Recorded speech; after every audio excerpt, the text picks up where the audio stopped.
Selamat datang kembali di channel Roy Konoha. Sebenarnya kalau boleh jujur ya, Pak Ahok itu dalam kasus penistaan kemarin, Pak Ahok itu tidak salah. Tapi, ada tapinya. Pak Ahok itu tidak pernah yang namanya bersalah, tidak akan pernah dihukum. Tapi, ada tapinya. Apa itu tapinya? Kalau Pak Ahok itu lah, apa hubungannya? Apa alasannya? Nanti saya akan jelaskan ya. Jadi sebelum saya bahas kenapa Pak Ahok itu tidak bersalah kalau beliau mayoritas, saya akan bahas dulu ya. Kenapa di Konoha itu ya, atau masyarakat Indonesia itu sangat kepo dengan urusan pribadi seseorang. Sangat-sangat kepo. Ya. Jadi kalau boleh jujur ya, kita itu sangat kepo dengan urusan seseorang. Contoh misalnya, kalau ada seseorang politisi misalnya, kita tuh malah lebih kepo dengan urusan pribadinya daripada kinerjanya. Ini dua hal yang berbeda ya, masalah pribadi, masalah profesi. Jadi kita lebih kepo urusan pribadinya, ya urusan privasinya daripada masalah profesi atau masalah publik. Jadi ini sangat susah hilang ya dalam tradisi orang-orang Indonesia, sangat susah sampai sekarang masih terbawa-bawa. Jadi biasanya saya perhatikan ya, negara yang SDM-nya rendah biasanya masyarakatnya itu sangat kepo dengan pribadi seseorang. Biasanya seperti itu. Semakin rendah SDM suatu masyarakat, maka dia akan semakin peduli dengan masalah pribadi seseorang, termasuk politisi. Jadi berbanding terbalik dengan negara-negara yang SDM tinggi misalnya. Semakin tinggi SDM suatu masyarakat, suatu negara, maka mereka semakin tidak peduli dengan masalah pribadinya. Mereka lebih peduli dengan masalah publik, ya, atau integritasnya. Itu lebih penting daripada masalah pribadinya. Kita ambil contoh misalnya Amerika. Amerika adalah salah satu contoh negara yang SDM-nya tinggi. Jadi di Amerika itu ya, kalau ada presiden yang kawin cerai, mereka nggak peduli. Apa buktinya? Apa contohnya? Donald Trump. Donald Trump itu tukang kawin, guys. Donald Trump itu tukang kawin, win. Pokoknya nggak lebih dari satu, ya, istrinya. Tapi masyarakatnya nggak komplain tuh, nggak pernah dikata-katain. Kamu tuh tukang kawin, kamu tuh kawin cerai dan sebagainya, nggak pernah seperti itu. Karena apa? Karena masyarakat Amerika bisa membedakan mana masalah privasi, mana masalah publik. Jadi tidak digabung-gabungkan ya. Sama halnya dengan yang ada di Indonesia misalnya. Indonesia itu ya, saya melihat orang sangat kepo dengan masalah pribadi seseorang. Ya, kita ambil contoh misalnya Pak Ahok. Kenapa Pak Ahok semakin redup karirnya, semakin hari semakin redup karirnya? Apa yang jadi permasalahan? Salah satu alasan yang paling masuk akal itu adalah karena Pak Ahok cerai. Itu alasan yang paling masuk akal. Lagi jaya-jayanya, lagi disorot sama kamera, lagi viral-viralnya. Namun sialnya Pak Ahok cerai dengan Bu Vero. Jadi di Indonesia hal-hal seperti ini sangat tabu. Walaupun Pak Ahok itu berintegritas, jujur, tidak pernah korupsi, ya, kerjanya bagus, mereka nggak peduli itu. Mereka peduli dengan pribadinya. Kenapa Pak Ahok itu cerai? Itu yang mereka pengen tahu. Bukan pertanyaan, kenapa Pak Ahok itu dipenjara? Bukan itu yang mereka tanyakan. Kenapa Pak Ahok itu cerai? Mereka nggak peduli dengan integritas, kejujuran, dan lain sebagainya. Nggak peduli. Ya, mereka hanya peduli dengan masalah pribadi, termasuk perceraian daripada Pak Ahok. Padahal nggak ada hubungannya ya kan, masalah pribadi, masalah rumah tangga dengan masalah kinerja, nggak ada hubungannya. Nggak ada. Profesi kita dengan privasi kita itu nggak ada hubungannya. Tapi warga Konoha tidak bisa membedakan ya, mana masalah pribadi, mana masalah publik.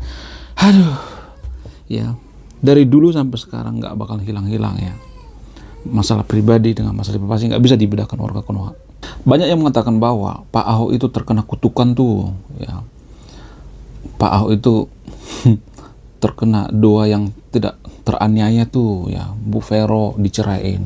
Banyak yang mengatakan seperti itu. Lihat tuh Bu Vero sekarang sudah wamen. Lihat tuh Pak Ahok sekarang karirnya nggak tahu entah kenapa ambruk karirnya. Di pemilu kemarin juga Pak Ahok dikata-katain dan lain sebagainya. Jadi menurut saya ini ada semacam fenomena yang sangat unik dan menarik ya di Konoha, dan itu terus berulang-ulangnya, terus berulang-ulang. Nah, di video sebelumnya ada yang komentar ya, banyak komentar yang bahas, minta saya bahas tentang Pak Ahok. Bahas tuh Pak Ahok, kamu kan bahas tentang a priori, lihat tuh Pak Ahok.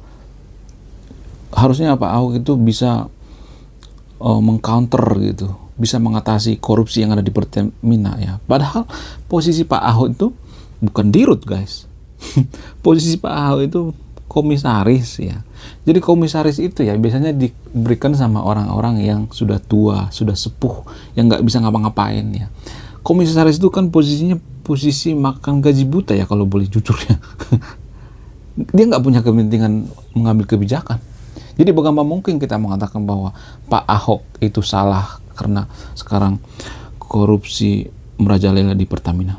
Sungguh tidak masuk akal. Jadi karena hal ini saya dikata-katain a priori. Jadi makanya saya bahas ini ya, biar saya nggak dikata-katain a priori. Saya tidak mau berpihak pada Pak Ahok, nggak berpihak. Justru saya melihat ya, kenapa Pak Ahok ini terkena pasal penistaan. Kalau saya melihat ya, karena beliau ini minoritas ya. Coba kalau mayoritas, beliau ini tidak akan pernah yang namanya dihukum ya. Buktinya apa? Buktinya Pak Suswono kemarin, wakilnya Pak Ridwan Kamil, ada yang ini nggak, yang baca berita nggak? Viral tuh ya Pak Suswono yang diduga beliau ini menyinggung ya salah satu nabi yang sangat dihormati di Konoha, tapi nggak pernah diproses tuh. Kenapa? Ya karena mayoritas lah. Coba kalau minoritas pasti diungkit-ungkit terus ya, diungkit terus ya.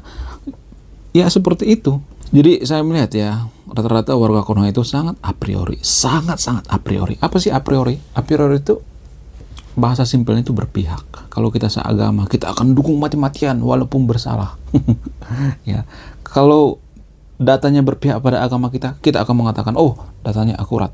Tapi kalau tidak berpihak dengan agama kita, kamu ngambil data dari kafir, kamu ngambil data dari barat, harusnya kamu ngambil dari sini dong. Jadi a priori seperti itu. Jadi warga Konoha itu tidak akan bisa yang namanya jujur kalau masih a priori, sangat-sangat a priori. Kasus Pak Ahok ini juga saya melihat sangat a priori, pendukungnya juga seperti itu. Dan ini dipengaruhi oleh apa?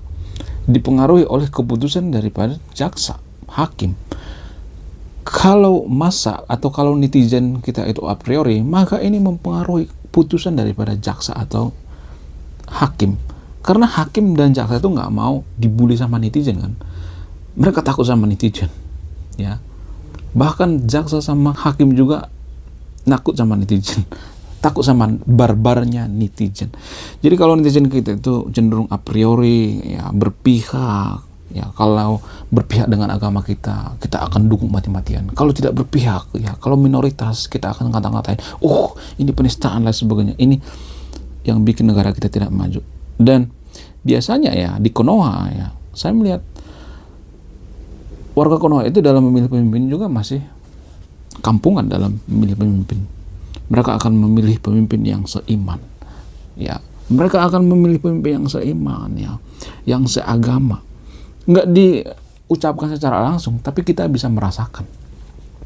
Ya, nggak diucapkan secara langsung, tapi kita bisa merasakan dengan secara mendalam ya.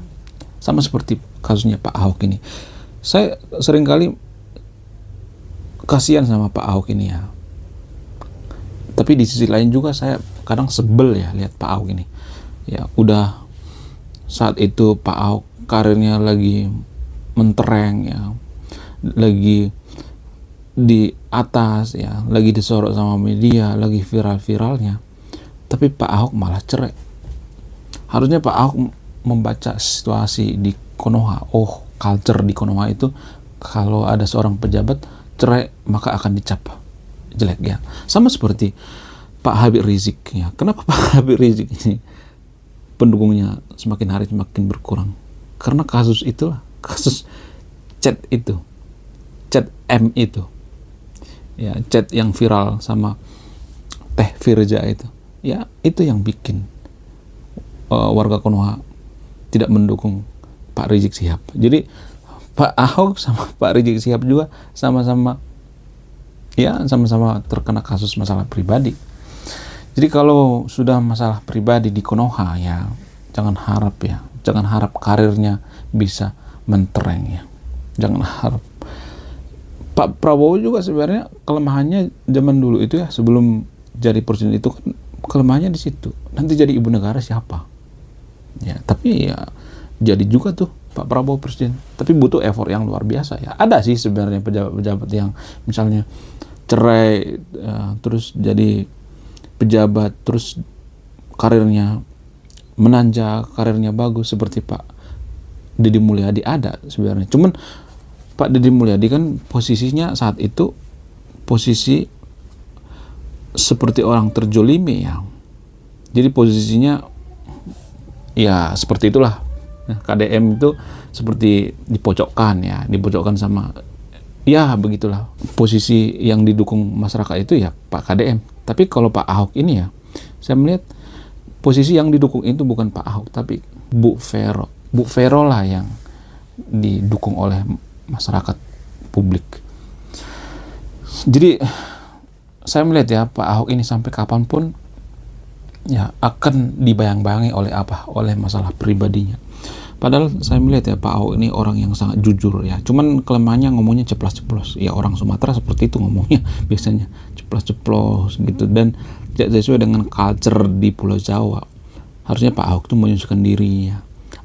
Ngerem sedikit ya. Kalau Pak Ahok bisa ngerem sedikit aja ya dalam berkomunikasi, jangan ceplas-ceplos, jangan seperti orang Sumatera ngomongnya sedikit saja, maka beliau ini paling dikit jadi wapres lah atau bisa jadi presiden. Karena apa? Karena saya melihat dulu Pak Ahok ini sangat bagus ya karirnya, sangat bagus saya melihatnya, jujur ya, tidak pernah yang namanya korupsi. Saya masih yakin dengan Pak Ahok, beliau ini adalah orang yang jujur. Cuman kelemahannya ceplas-ceplos, cuman warga Konoha kan nggak suka yang namanya ceplas-ceplos. Alasan selanjutnya misalnya, kenapa Pak Ahok ini dipolitisasi atau di penjara ya? Sebenarnya ada hubungannya dengan masalah pribadi ya. Tidak bisa membedakan mana masalah pribadi, mana masalah publik. Apa itu? Ya agama. Karena Pak Ahok ini minoritas kan, double minoritas, sukunya minoritas, agamanya juga minoritas. Jadi double minoritas atau minoritas pangkat 2. Jadi warga Konoha itu sangat peduli dengan masalah privasi. Apa itu privasinya? Agama. Warga Konoha tidak bisa membedakan mana privasi, mana masalah publik. Warga Konoha tuh sering menanyakan agama orang lain karena mereka tidak peduli dengan privasi orang. Mereka nggak mau tahu dengan privasi orang. Sama dengan Pak Ahok. Jadi Pak Ahok ini dinyatakan bersalah. Dugaan saya itu ya karena beliau ini minoritas ya. Coba kalau mayoritas nggak bakalan seperti ini ya. Paling cuma tahanan rumah ya, atau paling diperingati, nggak sampai di penjara ya kalau menurut saya pribadi. Jadi saya pribadi juga seperti itu ya. Saya sering ditanyakan, agama kamu apa? Banyak komentar netizen di channel ini yang menanyakan, agama kamu apa? Apa hubungannya gitu? Terus kalau saya nggak beragama, terus kalau saya beragama, lu nggak dukung gua gitu. Kalau gua seagama dengan lu dukung gua gitu. Kalau enggak, lu nggak dukung gitu. Kenapa netizen warga Konoha itu peduli dengan privasi atau agama seseorang? Kenapa? Menurut saya ini kampungan ya dalam berpikir ya, kampungan dalam beragama. Saya sangat sering ditanyain, agama kamu apa?